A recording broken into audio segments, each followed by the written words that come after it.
Dans le cadre des initiatives fauniques de la Fondation de la faune du Québec, on se déplace dans un très beau territoire et sur une très belle pourvoirie, celle de Wabanaki. Et je suis avec son propriétaire, Bruno Caron. Comment ça va? Ça va très bien, toi? Ça va super bien. Je me fais dire par la Fondation que tu as acquis le territoire ici il y a quelques années de cela.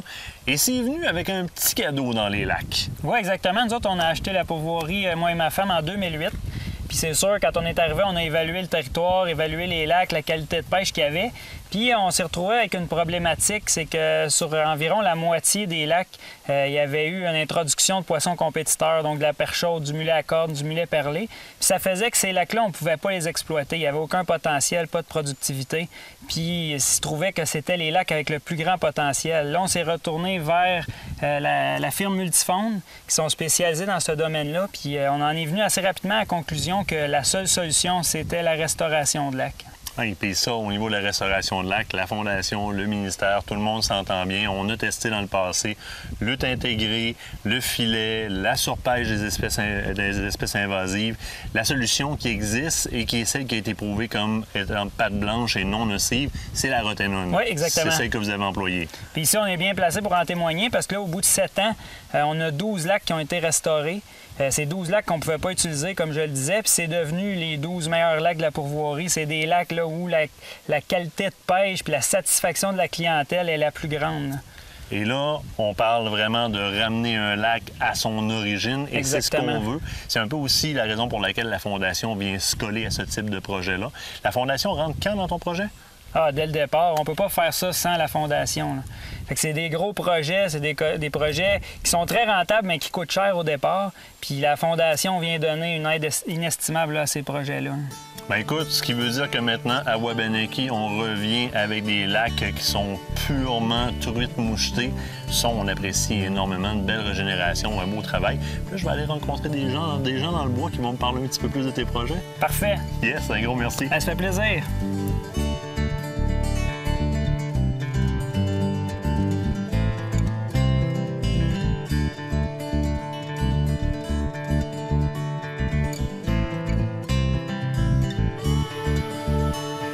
Patrick de Multifaune, comment ça va? Salut Martin. Ça va bien? Ça va très bien. Yes. On a vu la problématique que Bruno avait sur le territoire ici dans le passé. Oui. De ce que je peux comprendre, quand on confronte une histoire de poissons envahissants comme ça, d'espèces envahissantes, toi, t'es le Rambo qu'on envoie sur le territoire pour aller sortir ça des lacs à la main. C'est un gros terme, là. Non, on n'est pas rendu là. On se comprend qu'on est à la roténone. Ouais. Ce qui m'intéresse, c'est surtout à savoir ton plan de gestion. De quelle façon tu abordes un territoire pour gérer ces problématiques-là? Bien, ça commence cartographiquement parlant. On commence par analyser sa carte. Oui.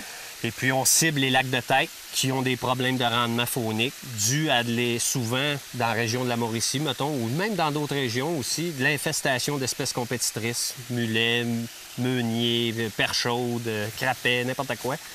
Et puis, on cible les lacs de tête. Puis, dans ces lacs de tête-là, bien, on va faire une validation terrain pour voir si, à l'émissaire, à la décharge de ces lacs-là, on est capable de créer une chute, comme tu vois ici en arrière, pour empêcher les espèces compétitrices qui sont en aval de réinfester le plan d'eau une fois qu'on va l'avoir récupéré, restauré. Et quand tu me parles d'obstacles entre tes deux sources, entre tes deux lacs, on a un très bon exemple derrière nous.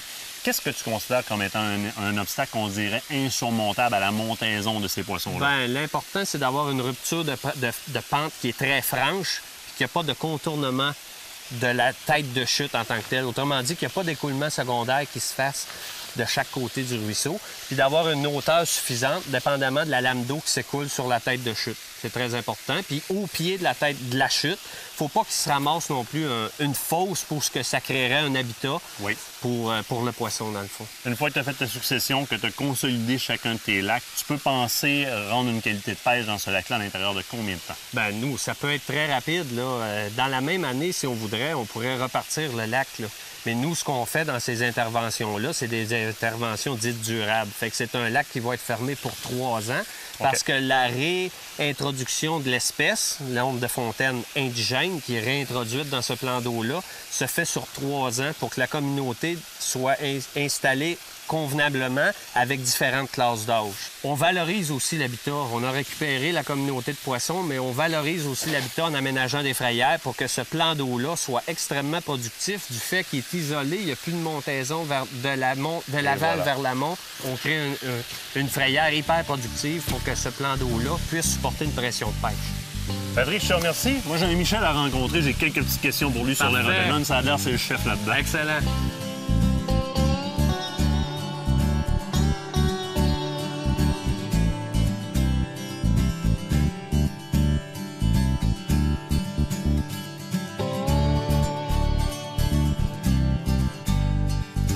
Michel, tu es biologiste des traitements à la Rotenone, tu en as vu passer. J'aimerais que tu m'expliques un peu ce qui précède l'application de ces traitements-là et techniquement, comment tu appliques le traitement à la Rotenone.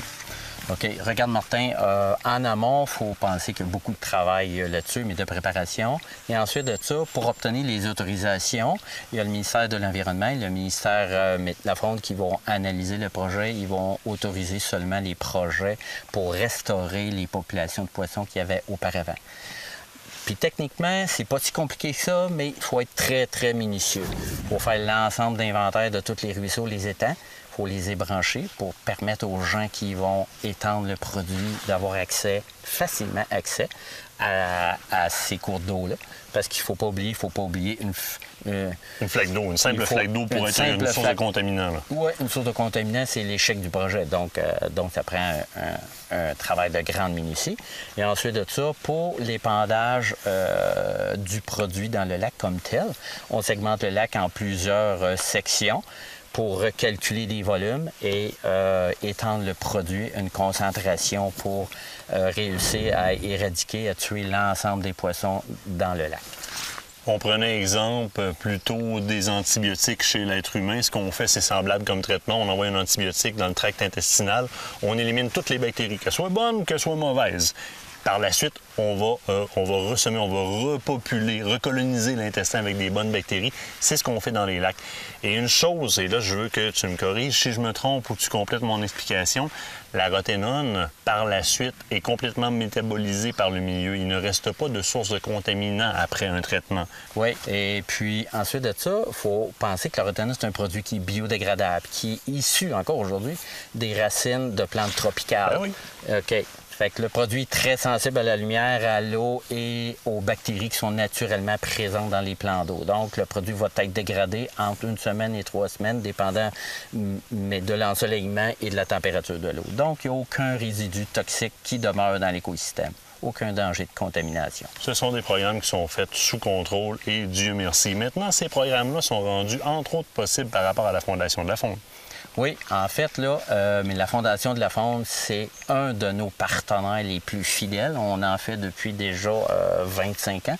Et la Fondation a embarqué sur ce type de projet-là pour nous aider à les réaliser, pour nous aider financièrement et aussi à produire les guides techniques qui servent à faire ça de façon correcte et augmenter nos chances de réussite. Donc, la Fondation, c'est un excellent partenaire pour nous sur ces projets-là. Moi, je remercie un autre partenaire qui est toi, Michel. En tant que bénévole, tu participes à la pérennité de notre pêche, de notre chère truite mouchetée. Et ouais. Je t'en remercie au nom de tout le monde. Ce sont des belles initiatives, ce sont des beaux plans de gestion qui sont appliqués. Merci beaucoup. Et pour l'entrevue et pour le travail que tu fais pour nous autres. Bien, merci, Martin. Au revoir. La Fondation de la Faune du Québec est fière de vous avoir présenté cet aménagement faunique.